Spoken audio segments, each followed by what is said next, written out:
Quiero preguntarle, embajador, ustedes en el gobierno Petro, usted, la canciller que lo recibió anoche, ¿por qué le dan tratamiento de héroe a Beto Coral?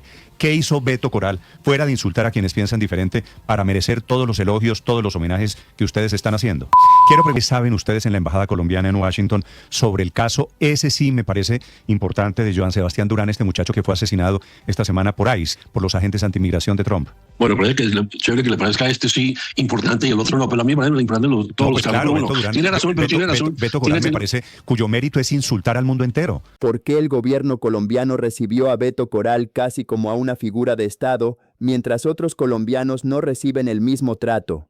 Esa fue una de las preguntas más incómodas que Néstor Morales le hizo al embajador de Colombia en Estados Unidos, Daniel García Peña, durante una entrevista que terminó tocando uno de los temas más sensibles del momento. Todo comenzó con la llegada de Beto Coral al país.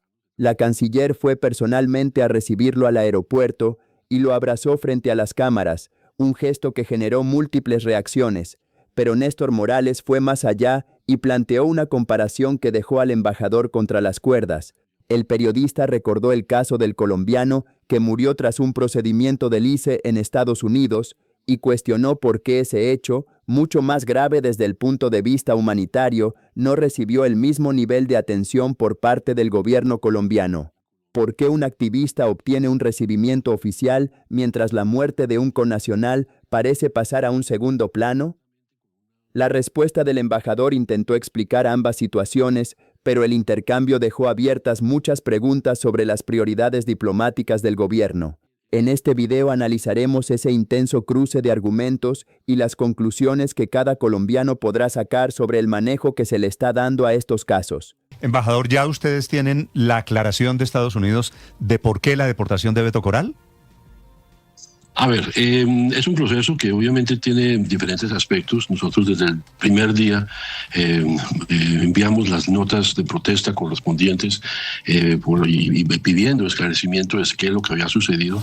Y lo hacemos porque evidentemente, como bien lo ha señalado Juan Camilo Merlano, se trata de una situación un poco inédita. Yo cuando, de hecho, tuve la oportunidad de hablar con Beto, me habló de que había un memorando de Marco Rubio y yo, no puede ser así, efectivamente. Después lo confirmó el New York Times y hoy ahora el informe de Daniel Coronel pues ya la publica totalmente, lo que es algo insólito y además algo que sí nos mencionó Juan Camilo, que es importante mencionarlo, no olvidar el momento en el cual se hace justo en el proceso electoral en Colombia. No olvidemos que Abelardo Lasprilla en su cuenta de Twitter anuncia, mire, va a pasar esto.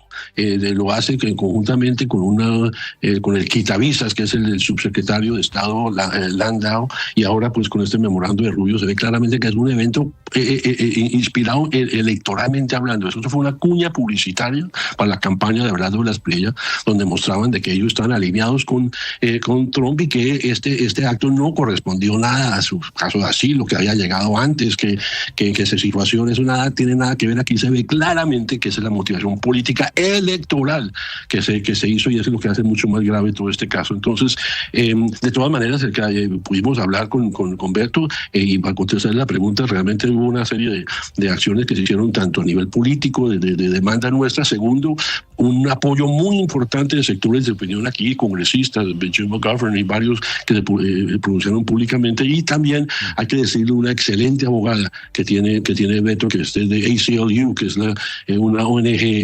importantísima aquí en Estados Unidos que defiende casos como la de él, y que fue ella concretamente quien negoció con los jueces federales digamos, lo que llaman la orden final de deportación, y acudieron a nosotros para que pudiéramos como gobierno, y hay que agradecerle a la Cancillería y por orden del presidente Petro, que este vuelo, que de todas maneras estaba programado, el vuelo estaba, hacemos vuelos regulares que pudiéramos subir a Beto al avión de la FAC, al cual ayudó. ¿Qué tiene de insólito, que es la palabra que usted acaba de utilizar, que Marco Rubio hubiese emitido un memorando sobre el tema de Beto Coral? Pues que eso no se hace, nunca se ha hecho. Eso es realmente, como historiador, realmente que un secretario de Estado dé una orden para un caso específico. Y segundo, que lo haya hecho, además que es una cosa absolutamente absurda, me entender que, claro, él no tiene sus opiniones, defiende a Petro, critica a Uribe, etcétera, pero siempre hablando de Estado, de lo que pasa en Colombia. Y en el memorando dice que lo que hace Beto pone en serio peligro la política exterior de los Estados Unidos. Entonces, ya desde el punto de vista legal es un exabrupto, pero repito, no olvidemos que eso fue después de un Twitter de Abelardo de las Priellas, en plena campaña, donde él muestra que él es amigo de Estados Unidos y que efectivamente la detención de Beto fue un acto de la campaña electoral a favor de Abelardo. Eso sí es absolutamente insólito, no solamente porque hay un memorando que no es normal, pero segundo por el timing, la oportunidad, el momento en el cual se hace evidente que no se trata no se trata, perdón, termino, Néstor, que no se trata de un asunto meramente migratorio, sino claramente político electoral. Sí, seguramente también de eso hay. Pero hablando de cosas insólitas, ¿a usted, embajador, no le parece insólito que un colombiano que pidió asilo en Estados Unidos se dedique al proselitismo y se dedique a insultar? Les dijo cerdos a los señores de Estados, del gobierno de Trump, se dedique a insultar al país y a criticar la alianza con Israel y a defender a Hamás, a meterse en temas de política internacional.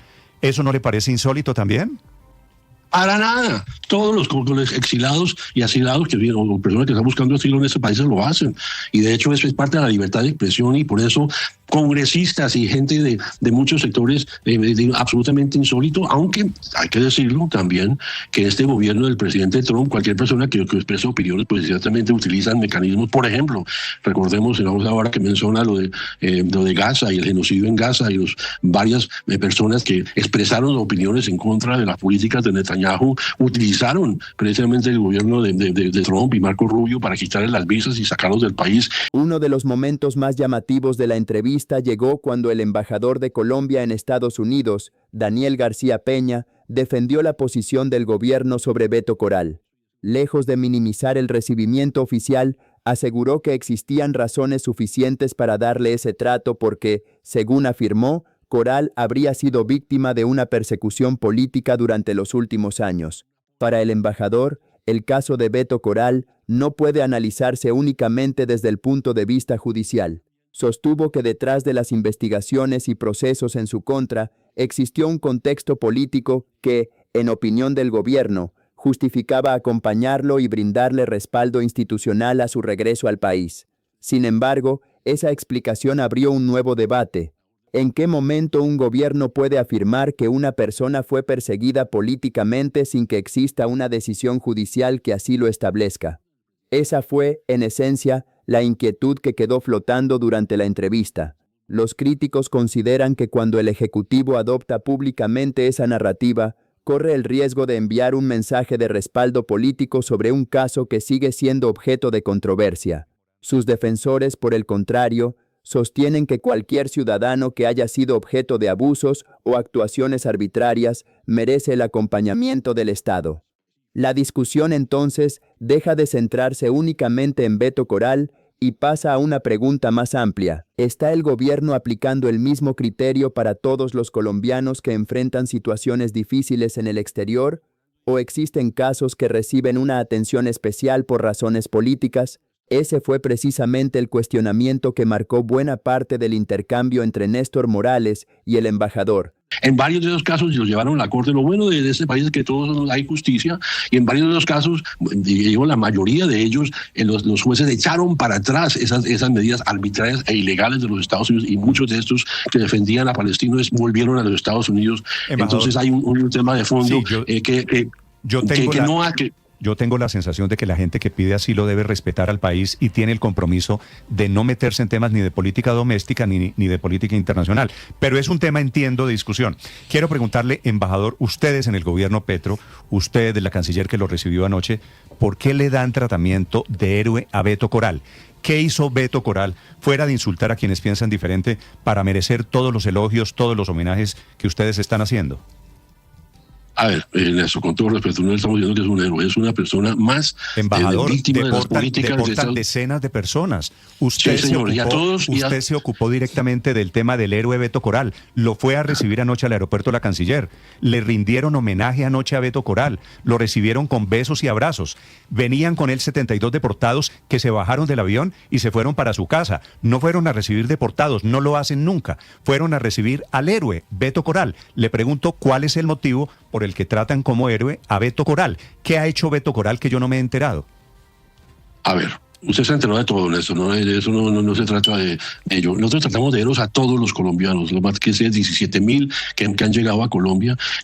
Siempre la directora de Migración Colombia está para recibirlos, siempre está la Cancillería recibiéndolo. La Canciller como tal estuvo efectivamente en los primeros vuelos, no puede estar en todos los vuelos y todas las llegadas, pero efectivamente, lo digo sin ningún problema, Beto Coral es un caso especial, distinto, que demuestra que el trato que se le tuvo que dar, pues correspondió precisamente a esa situación extraordinaria. Entonces yo no, además el homenaje que usted menciona, pues el hecho que Daniel Coronel hubiera transmitido la llegada, etcétera, eso fue una cosa pues que está en la libertad de prensa hacerlo, pero lo cierto es que todos los vuelos, y yo he tenido la posibilidad de ver la alegría de los colombianos. Vea, a mí me lo comentó uno que llegó en los primeros vuelos, mira, es que cuando llega el avión de la FAC, en este caso a Alexandria, los presos de otros países, digo, pucha, ¿por qué a Colombia sí vienen los aviones colombianos a traer a los colombianos? Eso me llena de orgullo, Néstor. Yo sé que a usted no le puede gustar esto, pero lo cierto es que ha habido una política desde el momento en que hubo la crisis, en el comienzo del gobierno del presidente Trump, de que nosotros no queremos que los presos de los detenidos lleguen esposados con los pies y todas las cosas absurdas que hacen, porque la inmensa mayoría, es decir, todos los que hemos expatriado son personas honestas, son personas que han trabajado y que su único, entre comillas, delito es que hubiera entrado al país de no estar indocumentado, estar irregular. De tal manera que para el trato que le hemos dado a todos los colombianos y de que lleguen a Colombia de manera digna, pues lo seguiremos haciendo por lo menos hasta el 6 de agosto y ojalá el nuevo gobierno continúe esta política. Y ahí te voy a decirlo también, Néstor, porque me parece increíble que precisamente en este momento hay una delegación de alto nivel del vicepresidente electo y el ministro de su futuro ministro de Hacienda y Comercio, y bueno, yo no sé cuántos más, el mismo canciller, y no han dicho nada sobre ese tema, ni nada sobre el tema de Joan Sebastián Durán, el colombiano asesinado en Maine por las autoridades de ICE. Entonces el gobierno entrante, que tanto dice que está alineado con los Estados Unidos, no ha tenido ni siquiera la decencia de preguntar sobre lo que pasa en el caso de Maine, y al contrario, es cómplice de la situación con Beto, de tal manera que yo sí creo que estamos ante una situación donde yo con orgullo digo que nuestro gobierno estaba al lado de los detenidos, de los connacionales, que son miles, Néstor, no es un caso aislado, y efectivamente el caso de Beto sobresale por las características que le ha mencionado, pero es también un ejemplo, y él también me lo dijo cuando hablé con él, que él se siente muy triste por el destino de tantos colombianos y latinoamericanos que siguen en los centros de detención con esos tratos inhumanos que se ha vuelto la norma en este país. ¿Es un ejemplo de qué, Beto Coral? Un ejemplo del trato que le dan a muchos colombianos, a todos, digamos, esto que él padeció. De trasladarlos de un día para otro, de un lugar a otro, eso es común, desafortunadamente, en este país. Entiendo el sentido de su expresión. Embajador, ¿cuál era el estatus de Beto Coral en Estados Unidos? Él estaba en un proceso de asilo que llevaba ya su tiempo, había cumplido con todas las exigencias de las cortes, tenía un permiso de trabajo, estaba pagando sus impuestos, estaba como muchos otros con un proceso además legítimo. No olvidemos que el papá de él lo asesinaron por hablar de lo que fue la muerte de Pablo Escobar, y se hizo un caso concreto, real de asilo, que fue, en mi humilde opinión, injustamente abortado por una decisión política desde arriba, pero que finalmente Beto tomó la decisión con sus abogados, repito, esta abogada maravillosa, que le dijo: mire, maestro, olvídese, aunque usted tenga un caso legítimo de asilo con este gobierno y con esta prueba reina de que hay una intervención desde arriba para joderlo a usted, pues no tiene mucho sentido. Y él decidió desistir de su proceso de asilo, y la abogada negoció con el Federal Attorney, ¿cómo se llama? El fiscal federal, para que le dieran pues ya la orden final de deportación y pudiera subirse al avión de la FARC en el día de ayer. ¿Usted cree que eso de que es un perseguido político, si el que gobierna es su amigo Gustavo Petro, perseguido político de quién en Colombia, señor embajador? Pues de las personas que mataron a su papá, por favor, Néstor. Eso no tiene que ver con este gobierno, tiene que ver con una situación de violencia en Colombia, y precisamente por eso no es un tema simplemente que un gobierno persiga. El gobierno de Petro no persiguió a nadie. Ahí no hubo ninguna persona perseguida durante el gobierno de Petro. Ni No, el de Petro, ni el de Duque, ni el de Santos, ningún gobierno persigue en Colombia. No, pues a ver, bueno, yo no me voy a entrar en esa polémica, pero lo cierto es que al papá de Beto lo mataron, por decir, y a Petro lo amenazaron por las denuncias que él ha hecho frente a ese caso. Y esas personas que lo amenazaron o que mataron a su papá, pues siguen estando ahí independientemente. Yo no digo que lo hizo, que fue por órdenes del gobierno de X o Y, no sé. Pero lo cierto es que hay una situación real de amenaza, y es la razón por la cual él siguió su proceso de asilo y venía adelantando todo el proceso de manera, digamos así, exitoso, y el juez correspondiente así lo vio, y por lo tanto le dio el permiso de trabajo con el cual él gozaba en este país. Ok. Embajador, una pregunta final. ¿Qué saben ustedes en la Embajada Colombiana en Washington sobre el caso? Ese sí me parece importante, de Joan Sebastián Durán, este muchacho que fue asesinado esta semana por ICE, por los agentes antimigración de Trump. Bueno, parece que es chévere que le parezca este sí importante y el otro no, pero a mí me parece importante todos los casos. Claro, bueno, Beto Durán, tiene razón, pero tiene razón. Beto Durán me parece cuyo mérito es insultar al mundo entero. Eso no me parece que sea, a mí la verdad no me parece, eso es su opinión. No me parece que sea un héroe. Sé que usted y yo tenemos miradas diferentes sobre Beto Coral. Exacto. Y tenemos también, pero algo sí que yo sí pensaría, Néstor, que usted y yo podemos ponernos de acuerdo, y el derecho a la libre expresión. Y así como yo respeto su opinión, equivocada para mi entender, pero usted se la respeto, pues también el derecho de Beto de expresarse libremente como una persona crítica es parte de nuestra Constitución, y también repetimos de la Constitución de los Estados Unidos. Entonces, en Estados Unidos también existe la libertad de expresión. Es la ley de Estados Unidos, no la Constitución de Colombia. Correcto. La Constitución de Estados Unidos, que habla de la libre expresión, el derecho a la libre expresión, y por eso se pronunciaron múltiples congresistas. Pero bueno, Néstor, mire, carreta, pero bueno, no vamos a entrar en ese tema. Eso se está equivocado ahí, pero estamos hablando del tema que sí es que usted decía que hemos coincidido en el pasado en muchos temas, pero también hemos tenido respetuosas diferencias, ¿cierto? Bueno, pero tenemos ahí una coincidencia, Néstor, y que es que el caso de Joan Sebastián Durán es aberrante. Es un caso absolutamente, totalmente aberrante. Desafortunadamente hace parte de las mismas políticas del gobierno de Trump y la política de ICE y toda esta política de deportación masiva. Es parte del mismo, es el resultado de la misma política. El de Beto, por un lado, pero el caso de Joan Sebastián en particular, porque primero es una persona que también, como Beto, está haciendo su proceso, estaba con papeles.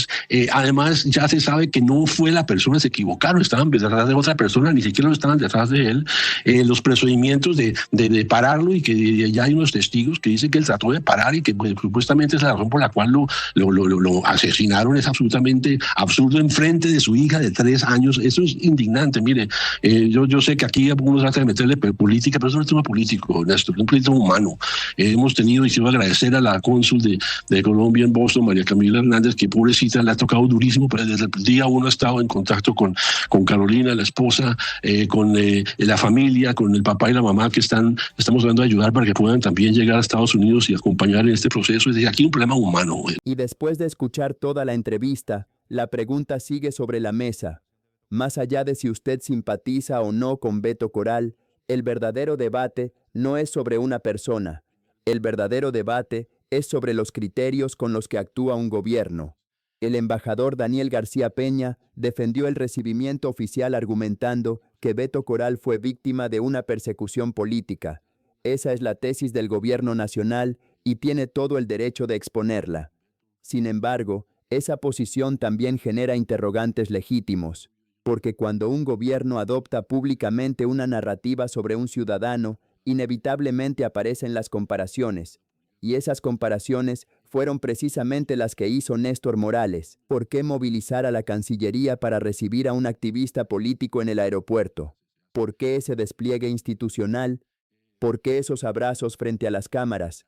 ¿Qué mensaje se le envía al país cuando algunos casos parecen recibir una atención especial mientras otros colombianos enfrentan tragedias sin la misma visibilidad? El ejemplo del colombiano fallecido tras un procedimiento del ICE en Estados Unidos dejó una pregunta difícil de responder. Si el Estado colombiano acompaña a sus ciudadanos en momentos difíciles, ¿ese acompañamiento debe depender del perfil político de la persona o debería aplicarse con el mismo rigor para todos? Ese es el fondo del debate, porque el Estado no está llamado a representar únicamente a quienes piensan igual que el gobierno de turno. Está llamado a representar a todos los colombianos sin importar su ideología, su profesión o sus posiciones políticas, y precisamente por eso esta entrevista llamó tanto la atención. No fue un enfrentamiento personal entre un periodista y un embajador. Fue un intercambio sobre la forma en que un gobierno establece sus prioridades y sobre el mensaje que transmite con cada uno de sus actos. En una democracia, las formas también comunican. Los gestos también hablan. Las fotografías oficiales, los recibimientos, los comunicados y los silencios terminan enviando señales que la ciudadanía interpreta. Tal vez algunos consideren que el recibimiento a Beto Coral era completamente justificado. Otros pensarán que fue un acto innecesario o incluso un uso político de la institucionalidad. Lo importante es que ese debate pueda darse con argumentos y que las decisiones del Estado estén abiertas al escrutinio público, porque cuando los ciudadanos dejan de preguntar, el poder deja de rendir cuentas. Y esa, al final, es la función del periodismo, formular las preguntas incómodas que muchos quisieran evitar y permitir que sea la opinión pública la que saque sus propias conclusiones. Ahora quiero conocer la suya. ¿Cree usted que el gobierno actuó correctamente al darle ese recibimiento a Beto Coral? ¿O considera que todos los colombianos deberían recibir exactamente el mismo trato por parte del Estado, sin importar su posición política? Déjelo en los comentarios. Si este análisis le aportó información y contexto, recuerde darle me gusta, compartir este video y suscribirse al canal para seguir analizando los temas que están marcando el rumbo de Colombia. Nos vemos en una próxima oportunidad.